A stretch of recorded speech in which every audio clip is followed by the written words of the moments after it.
Hello everyone, welcome to Task IAS. We have discussed Unit 10 Part 1 and today we will discuss Part 2 of Unit 10, that is Concept of Human Growth and Development.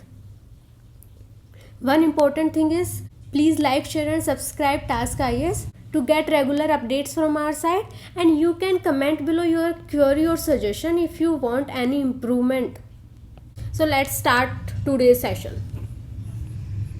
We have covered important topics like stages of human growth, that includes prenatal growth phases as well as postnatal phases, and we have also covered factors affecting growth and development. In this class we will discuss about aging and senescence theories and observations. As we have discussed earlier also, difference between aging and senescence, this is important to understand the basic difference, that aging is just a process which is continuously occurring in human body. Even a 6 months child also has aging process, because after 6 months that child grows and becomes a 6 years old child, then also this process is called as aging.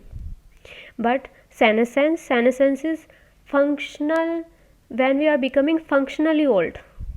So this shows that our organs, for example kidney, heart, these organs start degrading in their work, their efficiency also decreased. Now we will discuss about some theories of aging. There are two types of theories mainly, programmed and the error theories.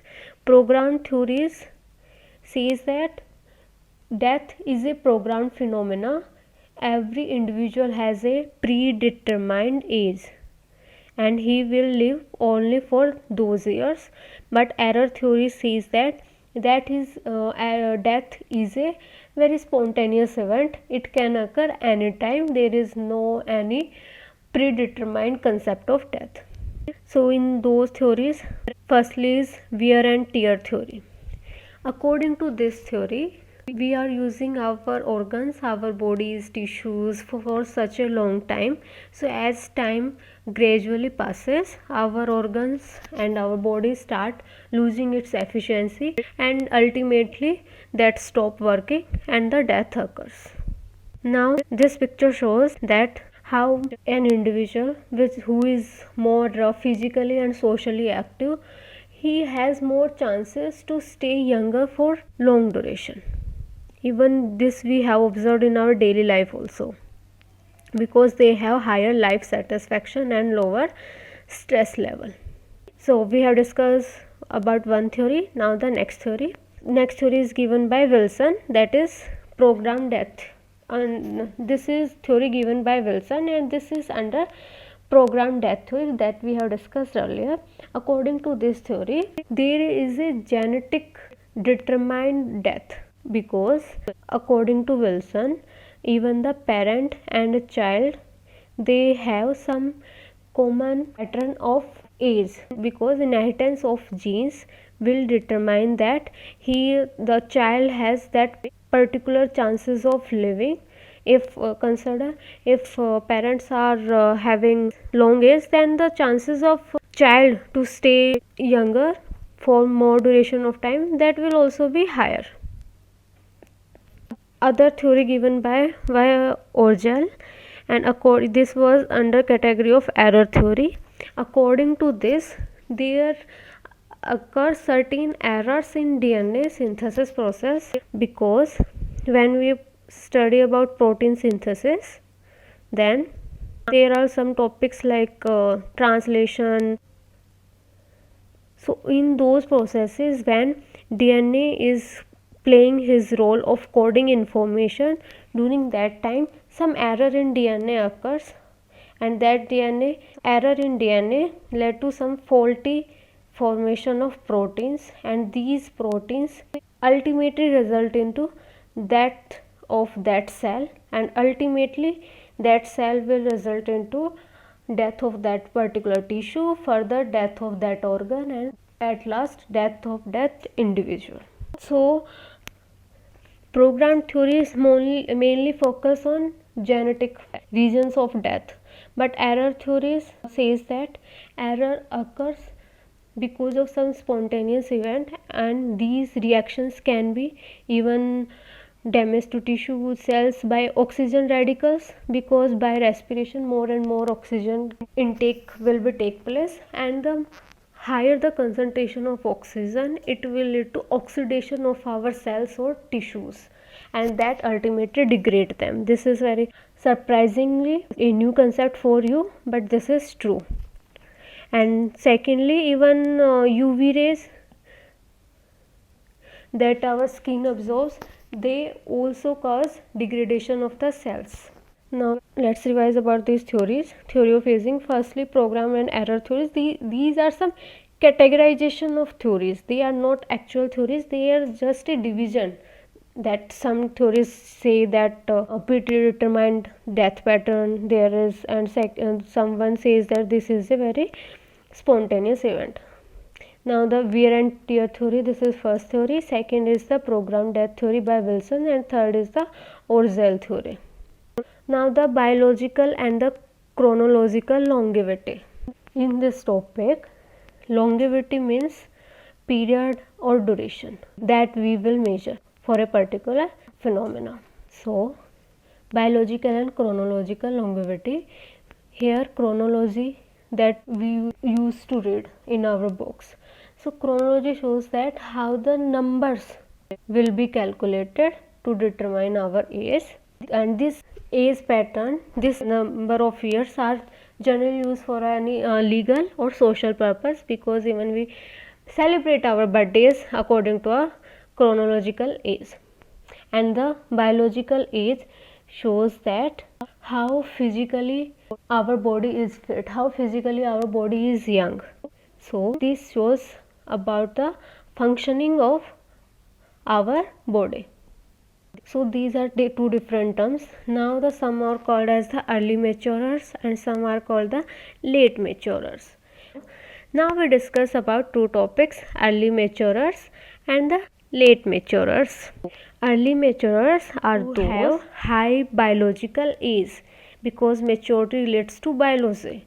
So they have higher biological age as compared to chronological age, because they mature earlier. So earlier it means they have more biological age, and whereas late maturers has more years of life but less maturity. It shows that their biological age is less than their chronological age.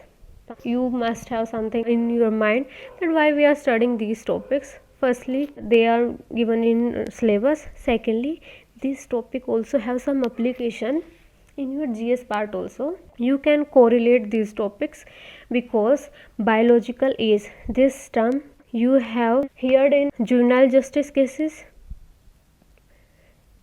because in Juvenile Justice Act of 2015 there is a provision that when we treat a adolescent who has done a crime, then by measuring his biological age we will determine whether he act as child or he act as a adult when he committed that crime. So if he had committed crime as an adult, then he will be punished as an adult only. So this has application in our legal issues also. So application in juvenile justice. Now the human physique and the somatotypes. Physique simply shows outer configuration of our body or the outer structure. So this determines how physically we look, how much fit we are. And second topic is somatotyping. This term is somatotyping is one of the method by which we will measure physique of any individual. For example, if someone is very thin or someone is very fatty person, so this somatotype is one of the method to classify those individuals. And in somatotyping we generally use three terms: endomorph, mesomorph and ectomorph. We will discuss these terms later. Firstly, we have discussed physique, now somatotyping. Now what is the application of this topic, somatotyping? Somatotyping will help in determining which individual is fit for a particular sport activities and which exercise should that individual do. Even in normal classification or normal identification that this individual has some more muscular characters, this has some more fatty characters, this classification will also help. Even in all this also help in identification of disease also, because muscular body has chances of getting some particular type of disease and the fatty body has chances of getting other type of disease. So this can help in disease identification also. And the somatotype or the physique of an individual are even impacted by environmental factors like occupation, nutrition, medical sport, because even we have noticed when we do proper exercise and when we take more nutritious food, for example greeny leaves or more proteins, then the physique of our body is also get modified. Now the endomorph, mesomorph and ectomorph, clearly see these pictures. You must have features of maybe one of these or maybe intermediate of these. Now Selden, he is one of anthropologists who recognize that every individual may have these characteristics or maybe in between them. According to him, endomorph have more fatty tissue, especially at the trunk part, and he has more width of trunk as compared to his shoulders, and fatty tissues over limbs is also higher. And when we compare mesomorph, he has more muscular strength, he has more bloody tissues, connective tissue in his body, and secondly his shoulder width is slightly higher than the trunk width. Now third type are the ectomorph.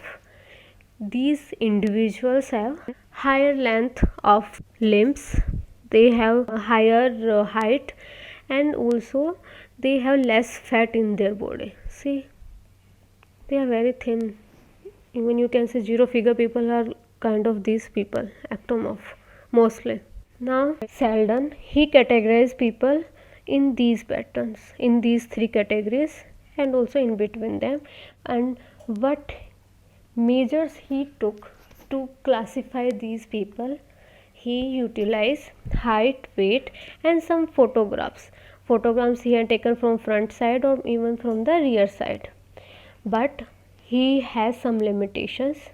For example, even the photographs can't show reality. Even you have seen that maybe selfie looks very beautiful but the real image is somewhat different and you may be shocked sometimes. So jokes apart, now the second method is Carter method, that improved the Selden method, and he takes more comprehensive measurement to classify people.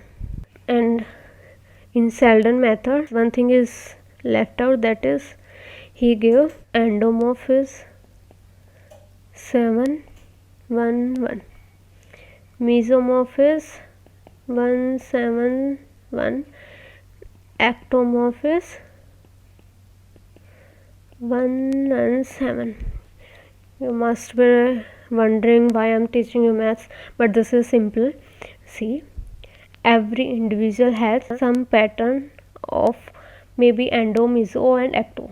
They have some integration of all these things, A, B, C.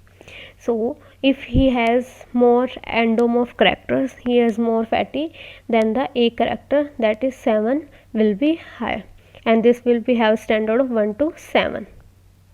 If he is a meso body, then the B factor will be higher, that is this. If he has ecto factor, then the C factor will be higher. Clear this?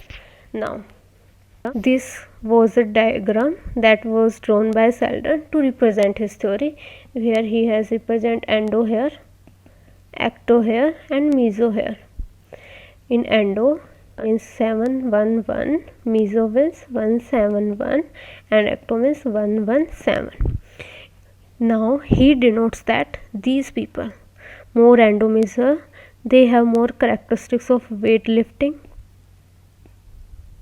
So he gives some potential areas where if an individual have this type of body, he has more chances to excel in these type of sports. If someone is active, then the long distance runner, even football playing will be good for these people. Now we have discussed his diagram also. Now the next, and one important thing is, if you draw these particular diagrams, proper labeling, then you will get higher marks as compared to other students. So focus on all these diagrams also, they will help you to improve representation. Now the second is Ethan Carter method. He has improved Selden method. Now what he has done, firstly he said that Selden classified people and their physique at a particular point of time, but according to Carter, physique of an body can be changed after some time. Even you have seen some thinner people may become very fatty if we daily intake banana shake maybe. So physique can be changed too. Then we have to take different measurement at different intervals. First modification was this. Secondly, he said that even although Selden has taken some photographs, but some geometrical measurement also need to be taken, so that some accurate calculation of shape and size of an individual can be measured. Secondly, he used this measurement for all genders, young and old, even for the different ages people. Thirdly, even Selden has given 1 to 7 scale, but he said that apart from these 7 points, we should include more points so that we can include more variations across races and across regions. So Heath and Carter method is more inclusive, more accurate as compared to Selden method. Now the next topic is methodologies for growth studies. This is our last topic. So growth studies, why they are important? Firstly, because they are mentioned in syllabus. Secondly, because if we want to analyze how was the impact of a particular scheme, for example, impact of MG Narega or impact of the Food Security Act, then we have to analyze how the growth pattern of those children or those adolescent has taken place and how much improvement has taken place. So for these regions, growth studies are taken. There are 3 ways in which growth study can take place: cross-sectional, longitudinal and a mixed methods. Firstly, we will study about the cross-sectional. Cross-sectional word itself suggests that study taken place across the different groups. In this study, consider 3 age groups. We want to study some 20 to 65 age group people. So here we will take some different group people, 20, 35, 36, 50 or this 51 to 65. Now we will assume that these age adults will have that some similar type of growth pattern and they will become this type of individual after some time and this type of individual after some time. This is a assumption only. So now we have studied their characteristics. So consider like their fat level or their height pattern, anything we can measure. So now the data has been collected, but there are some advantages and disadvantages associated with this study. Some advantages are, this is cost effective because first we have come here and analyze all 3 category people even on a similar day. So less effective, less cost and also less time. But disadvantages are, we have assumed here that all these have similar pattern, but actual reality is somewhat different. We know that there are large number of variations, so here negligence of the variations has happened. So now we have discussed cross-sectional method, its advantages, disadvantages and its process. Now we move on to next topic, that is the longitudinal study. In this method we have to take repeated visits to a particular individual so that we can measure him at 20 years of age, at 40 years of age and then the 60 years of age. Now we can easily analyze what are the advantages and the disadvantages of this method. Firstly, advantage is every individual will be measured and his all characteristics will be measured, so variations are included. But its disadvantage is very time consuming process, and secondly cost is also high because repeated visits. Now the mixed method. In this method we will combine characteristics of both, because we will select that sample where some similar characteristics has of those samples is somewhat similar characteristics, and then after some years we will again measure that, but for some again the next period we will include cross-sectional study here. So this becomes a mixed method. So we have discussed all topics. Now let's revise what are the topics that we have discussed today. Aging and senescence, their definition, then the aging theories, observation theory, program theories, error theories, and then also wear and tear theory, and then the Wilson theory or Gell theory. We have discussed all this. Now the biological and the chronological longevity, here is the which is calculated in number, and this is about the functional aspect of our body. Then the early mature and the late mature and its application in the juvenile justice. Now the human physique and somatotypes. Physique is configuration, somatotype is one of the method. Then the Selden method, then the how the Selden method was improved by Heath and Carter method. Then this diagram which was given by Selden. Then the methodology for growth studies, there are 3 types: cross-sectional, longitudinal and the mixed study, and their advantages and disadvantages of each method is also covered. We have completed 10th unit also. You can look at the some previous year questions from this topic and also some repeated questions also from this chapter also come in exam. So factors affecting growth and development, methods of studying growth, Selden method, also some I think Carter method also have came in exam. Elderly and senescence, similarly you can consider another question, maybe adolescent spread. You can write on these questions also, because writing is very much necessary to clear mains. And you can consider prenatal growth. Now third question may be some theories of aging. All these are important topics and you can write about them. We have completed 10th unit also. Thank you.